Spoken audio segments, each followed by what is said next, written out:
Okay, let's start with today's topic. Today's topic is all about conductance,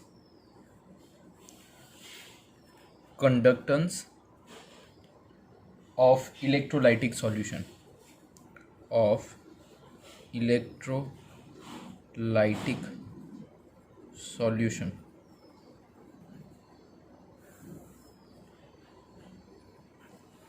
conduction of electrolytic solution का अगर हम देखें, okay, so first we have to understand the word is nothing but the conductance. What do you mean by conductance? Electrolytic solution આ આપણને ખબર છે. કઈ રીતે ઇલેક્ટ્રોલાઇટિક સોલ્યુશનને આપણે જોયું કે કોઈ પણ મતલબમાં બીકર હોય એની અંદર જે ઇલેક્ટ્રોડ હોય એની અંદર જે સોલ્યુશન લઈએ એને ઇલેક્ટ્રોલાઇટિક સોલ્યુશન કહેવાય. Okay, that you know very well. Okay, તો કન્ડક્ટન્સ એટલે શું? તો એ કન્ડક્ટન્સ સમજવા માટે આપણે પહેલાં બીજા અમુક ટર્મ સમજવા પડશે. તો પહેલો ટર્મ છે that is nothing but the electrical resistance. શું કહેવાશે? Electrical resistance.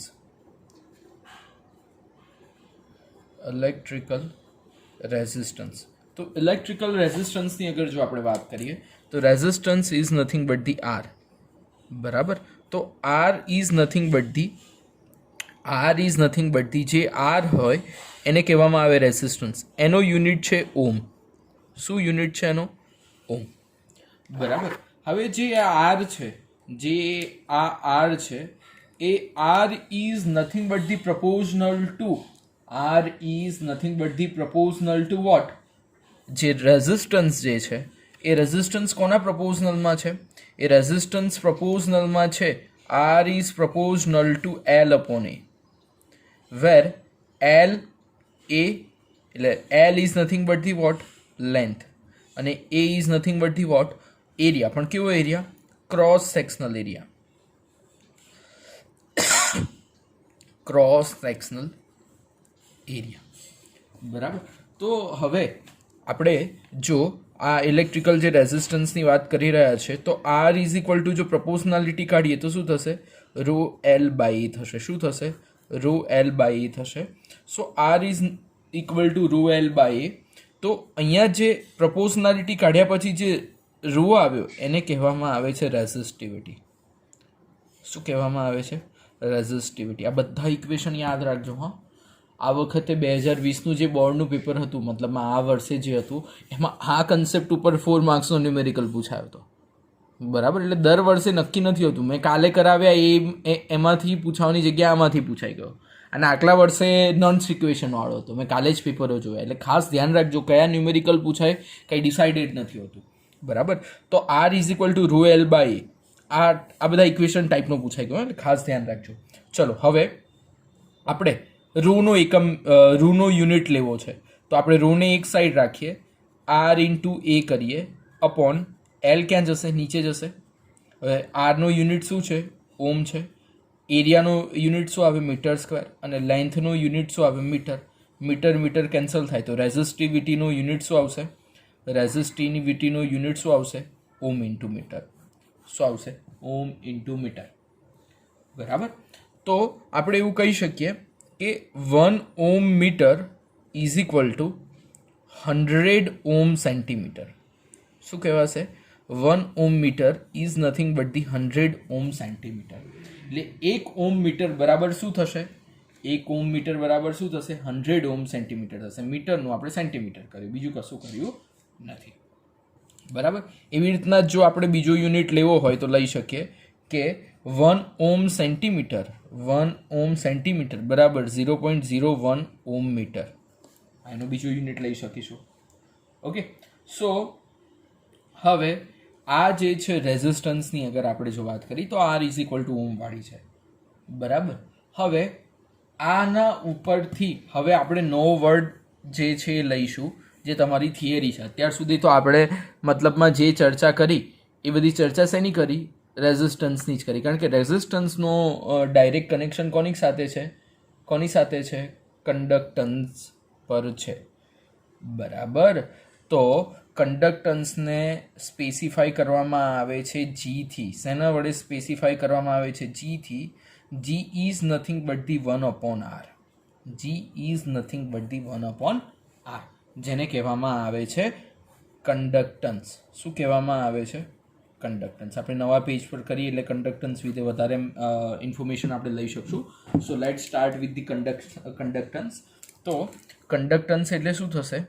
કન્ડક્ટન્સનું આપણે જોઈએ તો કન્ડક્ટન્સની અગર આપણે ડેફિનેશન જો લખવાની કે તો conductance is nothing but the what? The inverse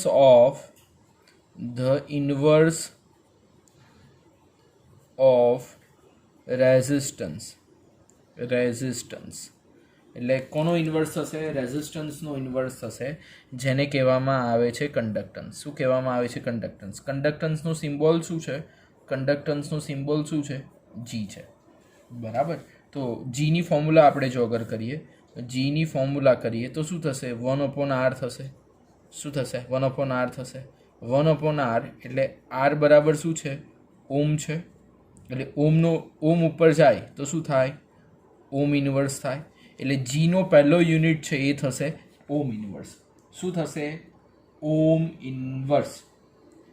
બરાબર. એટલે જીનો જે યુનિટ થશે એ થશે ઓમ ઇન્વર્સ, જેને સિમેન્સ પણ કહેવામાં આવે છે. શું કહેવામાં આવે છે?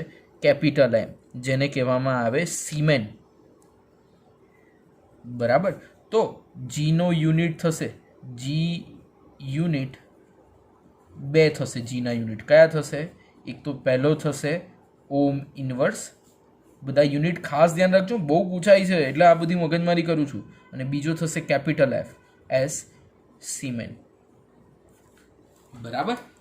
હવે તમને મેં જેમ કહ્યું એમ G is equal to 1/r છે. બરાબર. તો આપણે અહીંયા એવું લખી શકીએ કે જી ઇઝ ઇક્વલ ટુ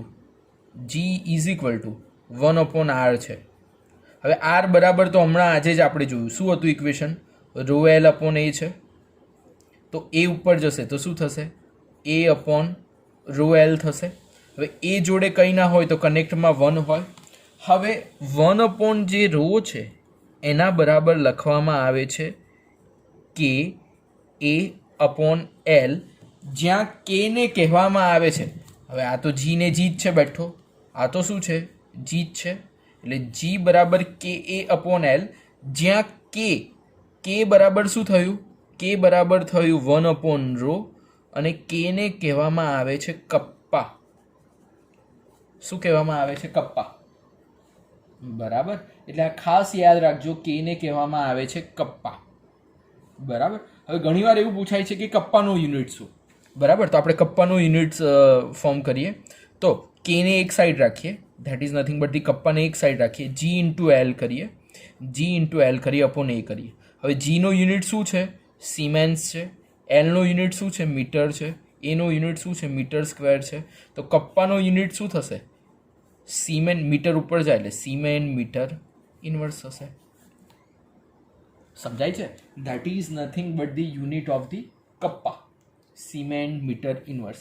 જો સેન્ટીમીટરમાં હોય તો એ યુનિટ શેમાં લખાશે? Siemens centimetre inverse. શેમાં લખાશે? Siemens centimetre inverse. Okay. So આ રીતે આપણે યુનિટ લખી શકીએ. સેમ એ રીતે આપણે લખી શકીએ કે ભાઈ 1 સિમેન સેન્ટીમીટર ઇન્વર્સ હોય, નાનામાંથી મોટામાં જાઓ. બરાબર. તમારી પાસે 1 સિમેન સેન્ટીમીટર હોય તો આના બરાબર શું લખી શકાય? આપણે જોયું હતું કે ભાઈ 1 રો મીટર હોય તો 100 ઓમ સેન્ટીમીટર થાય. એવી રીતના 1 સિમેન મીટર ઇન્વર્સ હોય તો આનું ઊંધું થશે, કારણ કે મીટર ઇન્વર્સ છે તો આપણે ઊંધું લખવું પડશે. ચલો, એ તમને જ્યારે હું થોડા ન્યુમેરિકલ કરાવીશ ત્યારે લખીશ તો એ બેટર રહેશે, કે જેનાથી તમને સમજાય કે ન્યુમેરિકલમાં સિમેન મીટર ઇન્વર્સ ઉપર નીચે કઈ રીતે થઈ રહ્યું છે. બરાબર. સો આ થઈ કન્ડક્ટન્સની વાત. શેની વાત થઈ? કન્ડક્ટન્સની. કન્ડક્ટન્સમાં જેટલી વસ્તુ આવે ખાસ આપણે પ્રોપર ફોર્મમાં લખી કે ભાઈ દરેક વસ્તુનું કન્ડક્ટન્સ ઇમ્પોર્ટન્ટ છે. બરાબર. એટલે કન્ડક્ટન્સ આપણે જો જોવા જઈએ તો કન્ડક્ટિવિટી જે હોય છે એ શેના ઉપર ડિપેન્ડ કરતી હોય છે? કોઈ પણ વસ્તુની કન્ડક્ટિવિટી, ધ કન્ડક્ટિવિટી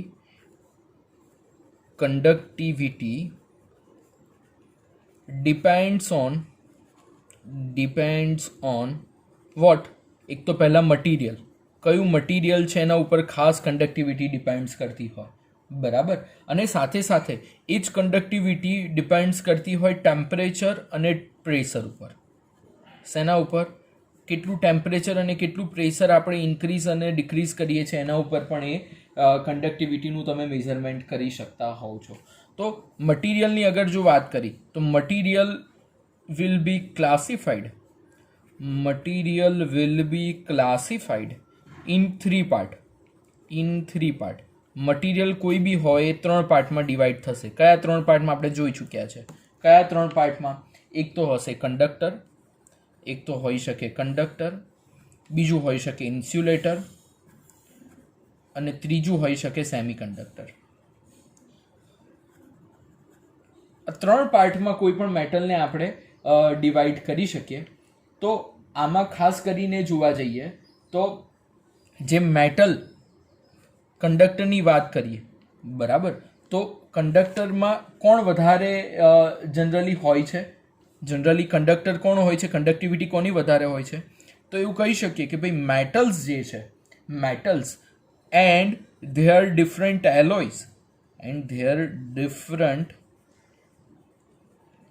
એલોયસ જેની ડિફરન્ટ એલોયસ છે, they are the good conductor.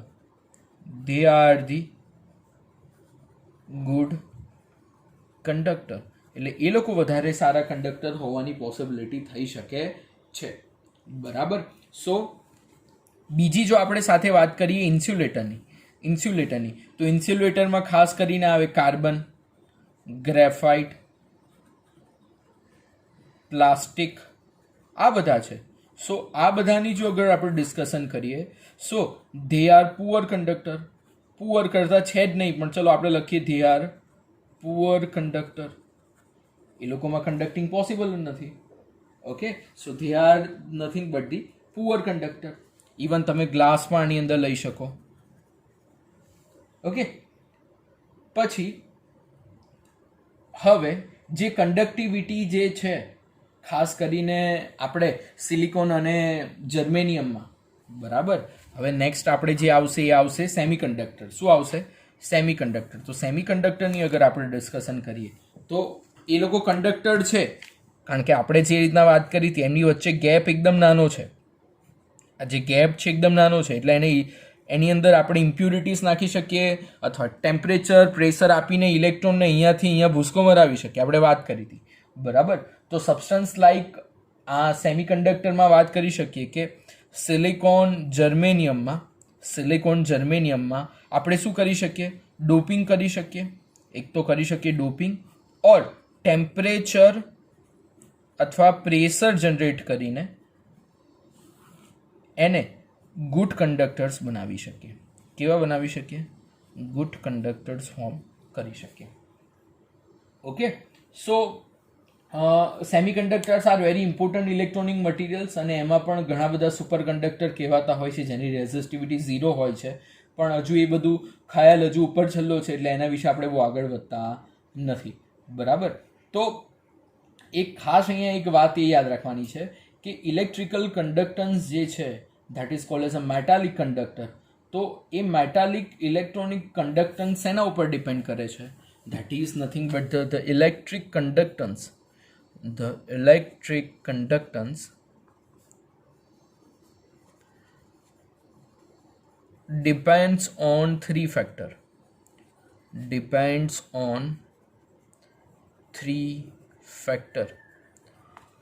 Three factors પર એ ડિપેન્ડ કરે છે. કયા 3 factors પર ઇફેક્ટ કરે છે? That is nothing but the nature and substance structure of the metal. The nature and structure of the metal, કે કેવું સ્ટ્રક્ચર છે મેટલનું, એના ઉપર ડિપેન્ડ કરે છે. Second is nothing but the number of valence electron.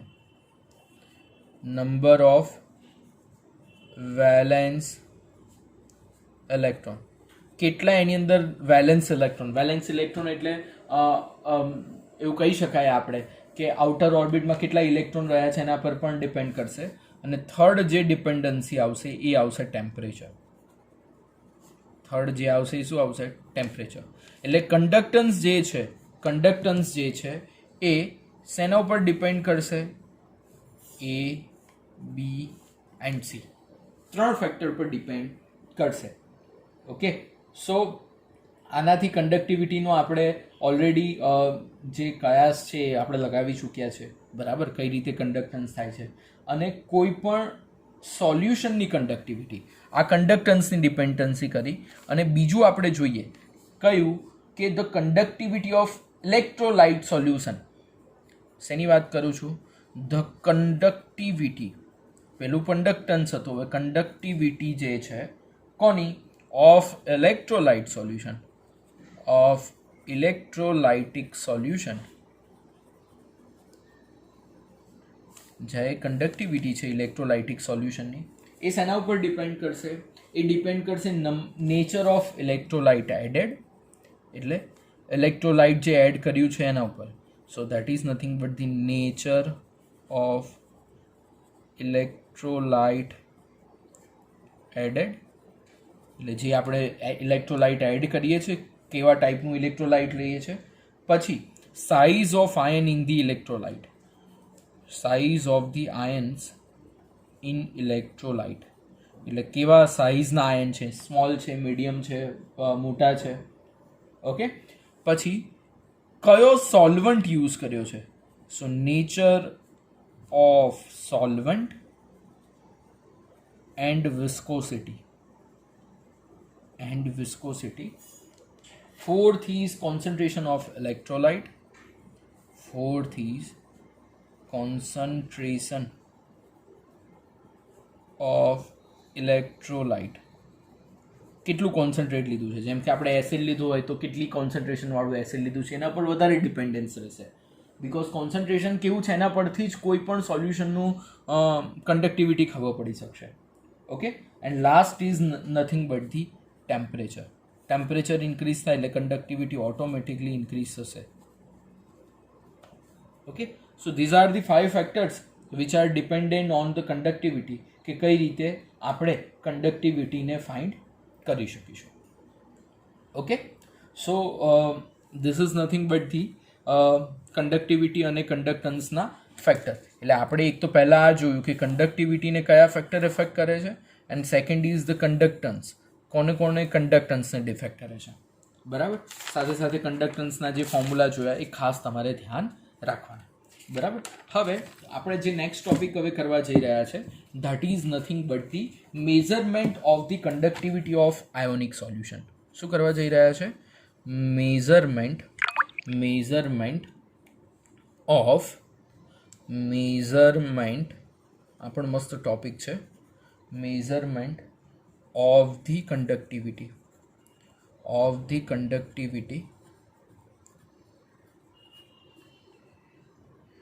of ionic solution, of ionic solutions. સો હવે આપણે measurement કરીશું કોનું? કંડક્ટિવિટીનું. કઈ રીતે કરીશું? તો આપણી પાસે એકચ્યુઅલી 3 મેથડ છે, પણ પહેલાં હું 2 મેથડ તમને સમજાવું કે કઈ રીતે આપણે એનું મતલબમાં એનું આપણે કોમ્બિનેશન અથવા કઈ રીતે એની કેલ્ક્યુલેશન જોવાના છીએ, બરાબર. તો પહેલાં હું 2 ફિગર ડ્રો કરીને તમને સમજાવવાની ટ્રાય કરું. એક આવું ચેમ્બર છે, એ ચેમ્બરમાં, હા, આ ચેમ્બરમાં 2 પ્લેટિનમ ઇલેક્ટ્રોડ લઈ લેવાના છે. શું લેવાના છે? 2 પ્લેટિનમ ઇલેક્ટ્રોડ લઈ લેવાના છે. ચલો ભાઈ, લઈ લીધા, બરાબર. હવે આના 2 ફોર્મેશન, 2 સપોર્ટ ફોર્મેશન મૂકી દો.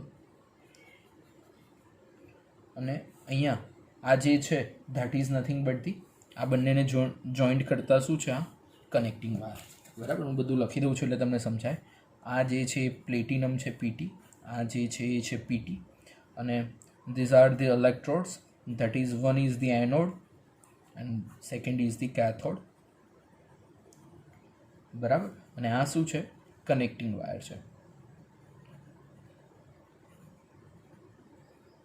અહીંયા શું હોય? પોઝિટિવ ને નેગેટિવ હોય, બરાબર, સમજાય? સો ધીસ ઇઝ વન મેથડ. અને સેકન્ડ મેથડ જે છે, એક આવું આખું બંધ ચેમ્બર લેવાનું. શું લેવાનું? બંધ ચેમ્બર, ક્લોઝ ચેમ્બર. અને આ ક્લોઝ ચેમ્બરની અંદર પ્રોસેસમાં એવું કરવાનું છે કે તમારે બે ઇલેક્ટ્રોડ એક સાથે લઈ લેવાના છે, બે ઇલેક્ટ્રોડ એક સાથે લઈ લેવાના છે. બે ઇલેક્ટ્રોડને સાથે લીધા પછી તમારે એની જોડે કનેક્ટિંગ વાયર્સ લગાવવાના છે. શું લગાવવાના છે? Connecting wires. એની જોડે કનેક્ટિંગ વાયર્સ લગાવવાના છે. ઓકે, અને અહીંયા હશે શું બંને જગ્યાએ? તો પ્લેટિનમ જ. અહીંયા બધી જગ્યાએ લગાવવાનું તો પ્લેટિનમ જ છે. ઓકે, તો આવા કન્ફિગ્યુરેશનથી તમે કન્ડક્ટિવિટી કરી શકો સર. પણ આના કરતાં પણ એક સારી મેથડ છે વિસ્ટર્ન બ્રિજ, એ હું તમને હમણાં બતાવું છું. પણ પહેલાં આની અંદર શું લેવાનું કે આપણે દરેક જગ્યાએ મેઝરમેન્ટ કરવાનું છે. કન્ડક્ટિવિટી ફાઇન્ડ કરવી હોય, મેં તમને કહ્યું કે કન્ડક્ટિવિટી ફાઇન્ડ કરવી હોય, કન્ડક્ટન્સ એટલે શું? G is nothing but the what? 1/r. એટલે આર તમારે મેઝર કરો તો જ તમે કન્ડક્ટન્સ ફાઇન્ડ કરો, અને કન્ડક્ટન્સ ફાઇન્ડ કરો તો જ તમે કન્ડક્ટિવિટી સુધી જઈ શકો. એટલે આપણે દરેક જગ્યાએ શું ફાઇન્ડ કરવાનો છે? રેઝિસ્ટન્સ આર ફાઇન્ડ કરવાનો છે. બરાબર. સો આ આર ફાઇન્ડ કર્યા પછી જ તમે એની અંદર આર ફાઇન્ડ કર્યા પછી જ તમે કોઈ પણ વસ્તુનો કન્ડક્ટિવિટી અથવા કન્ડક્ટન્સ ફાઇન્ડ કરી શકો. ઓકે, તો અહીંયા જે આપ્યા છે ડીસી સોર્સ છે. આ બંને સોર્સ કેવા છે? ડીસી.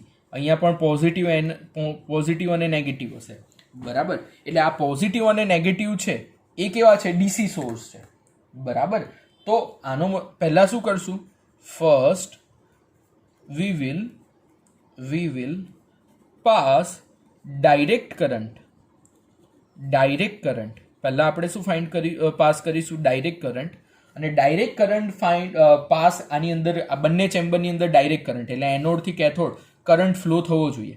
બરાબર. ઇલેક્ટ્રોન ફ્લો થાય તો આ બાજુ કરંટ ફ્લો થશે. સમજાય છે? તો પહેલા આપણે શું પાસ કરીશું? ડાયરેક્ટ કરંટ એની અંદરથી પાસ કરીશું સોલ્યુશનમાંથી. બરાબર. અને સોલ્યુશનમાંથી જેમ કરંટ ફાઇન્ડ કરીશું એની સાથે સાથે when we pass the direct current from the both the chamber આપણે ડાયરેક્ટ કરંટ ફાઇન્ડ કરીશું. એટલે I ઇઝ ઇક્વલ ટુ, તમને જો I ઇઝ ખબર હોય તો I is equal two V/R થશે. તો R is equal two V/I પરથી તમને રેઝિસ્ટન્સ એનો ખબર પડી જશે બંનેનો. બરાબર. પણ આમાં થાય છે શું? આ જ્યારે પ્રોસિજર ફાઇન્ડ કરતા હો ત્યારે વોલ્ટેજ અને કરંટ બંને વેરી થતો હોય છે. વોલ્ટેજની સાથે સાથે કરંટ વેરી થતો હોય છે. તો આ ડિફિકલ્ટી સોલ્વ કરવા માટે આપણે હવે વોલ્ટેજ અને કરંટ કન્ટિન્યુઅસલી વેરી થતા હોય છે, જેને લીધે રેઝિસ્ટન્સની પરફેક્ટ વેલ્યુ મેઝર થતી નથી. જેને કારણે, કારણ કે જો વોલ્ટેજ ચેન્જ કરો તો કરંટ ચેન્જ થાય, કરંટ ચેન્જ થાય ઇન પ્રપોઝનલ ટુ રેઝિસ્ટિવિટી પણ ચેન્જ થાય. તો આ ઇશ્યુ આપણે કન્ટિન્યુઅસલી ફેસ કરીએ છીએ. ધેટ્સ વાય આ ડિફિકલ્ટીને યુઝ કરવા માટે, ફરીથી એને રિઝોલ્વ કરવા માટે, this difficulty will be resolved by alternating current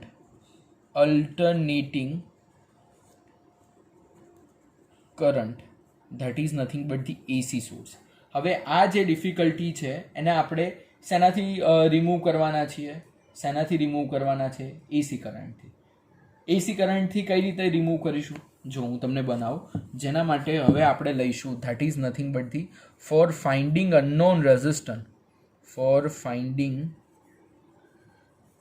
unknown resistance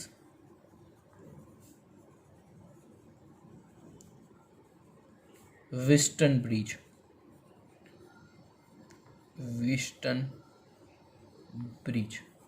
હવે આને કહેવામાં આવે છે વિસ્ટન બ્રિજ. ઓકે, સો આ વિસ્ટન બ્રિજ જે છે એ બહુ ફેમિલિયર અને બહુ ઇમ્પોર્ટન્ટ હોય છે, કારણ કે આ વિસ્ટન બ્રિજનું જે એરેન્જમેન્ટ છે એ વિસ્ટન બ્રિજના એરેન્જમેન્ટથી તમે કોઈ પણ અનનોન રેઝિસ્ટન્સ ફાઇન્ડ કરી શકો. કારણ કે આપણે અહીંયા ફાઇન્ડ શું કરવો પડશે? આરની જ છે ને મગજમારી. આર ફાઇન્ડ કરો એટલે બધું થઈ જાય. આર ફાઇન્ડ કરો તો કન્ડક્ટન્સ, અને કન્ડક્ટન્સ પરથી કન્ડક્ટિવિટી. તો એક આપણે એના માટેનું સેટઅપ જોઈએ કે આ ધારો કે R1 છે, આ ધારો કે R2 છે, આ ધારો કે R3 છે, આ ધારો કે R4 છે.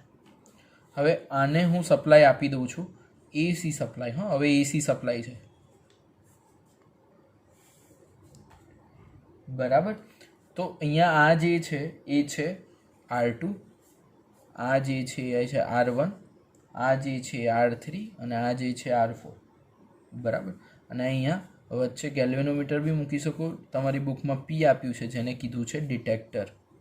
શું કીધું છે? ડિટેક્ટર, બરાબર. હવે અનનોન રેઝિસ્ટન્સ એટલે આપણને ખબર ન હોય એવો રેઝિસ્ટન્સ R2 છે. કયો છે? Unknown resistance. Unknown resistance. Unknown resistance શું છે? R2 છે. R2 ખબર નથી. તો આ R2 ફાઇન્ડ કરવા માટેનું ઇક્વેશન છે. વ્હિસ્ટન બ્રિજમાં શું થાય? આ બાજુ છે, આ બાજુ છે, તો આ બાજુના બંનેના રેશિયો જેમ કે R2 અપોન R1. આ બાજુ કયા છે? R2 અપોન કયો છે? તમારો જે છે સોરી R2 અને શું છે? R4 છે. R2 અને શું છે? R4. એટલે અહીંયા લખો R2 અપોન R4. ને આ બાજુ શું છે? R1 upon R3 is equal two R1 upon R3. હવે તમારો અનનોન કયો છે? જે તમને ખબર નથી એવો રેઝિસ્ટન્સ કયો છે? જે ખબર નથી એવો રેઝિસ્ટન્સ કયો છે? R2 છે. તો R2 બરાબર લખાશે R1 into R4 into R3. એટલે આના ઉપરથી તમને શું મળી જશે? R મળી જશે. અને જો આના ઉપરથી R મળી જાય તો તમને કન્ડક્ટન્સ મળી જશે, બરાબર. તો આવી રીતે કોઈનું પણ તમે unknown resistance that is R2 is nothing but the what? Unknown resistance. એને શું કહેવામાં આવે? અનનોન રેઝિસ્ટન્સ, બરાબર. એટલે આ બંને ફિગરમાં આવી રીતના તમે એને ફાઇન્ડ કરી શકો, બરાબર. તો જ્યારે કન્ડક્ટિવિટી મીટર્સ હવે અવેલેબલ છે એનો કોઈ વાંધો નથી, બરાબર. પણ એ સિવાય પણ એક ઇક્વેશન તમને આપ્યું છે that is nothing but the kappa બરાબર cell constant divide by R, જેથી that is nothing but the G star. Cell કોન્સ્ટન્ટને G સ્ટાર કહેવાય છે અને અપોન R. ઓકે. તો આવી રીતે પણ તમે કન્ડક્ટિવિટી અથવા જે conductivity of the cell kappa જે છે એ પણ તમે ફાઇન્ડ કરી શકો, બરાબર. એ સાથે સાથે એક નવું ઇક્વેશન હું તમને અહીંયા મેન્શન કરું છું, એ પણ બહુ અગત્યનું છે. Lambda M is nothing but the kappa upon C, where C is nothing but the what? C is nothing but the what? Conductivity. એ આપણે આગળ જોઈશું કે કઈ રીતે કરવાનું છે, પણ આ લેમ્બડા એમને કહેવામાં આવે છે મોલાર કન્ડક્ટિવિટી. હવે નેક્સ્ટ ટોપિક એના પર જ જશે. શેના પર આવશે? Molar conductivity. એના આપણે આજે થોડા ન્યુમેરિકલ્સ પણ જોવાના છે એટલે તમને એના પર સમજાશે. એટલે આ બધા ઇક્વેશનો યાદ રાખજો. Kappa is equal to G star upon R, lambda M is equal to K upon c. આ બધા ઇક્વેશનો પ્રોપર ફોર્મમાં રાખજો જેનાથી તમને કોઈ યુનિટ અથવા લખવામાં કોઈ તકલીફ થાય નહીં, બરાબર. તો આ જે છે that is nothing but the conductance અને કન્ડક્ટિવિટીનો પાર્ટ એ પ્રોપર તમે લર્ન કરી નાખજો. આ વર્ષે 2020માં આમાંથી પૂછાયું હતું, બરાબર. એટલે તમને પ્રોબ્લેમ થાય નહીં. ઓકે.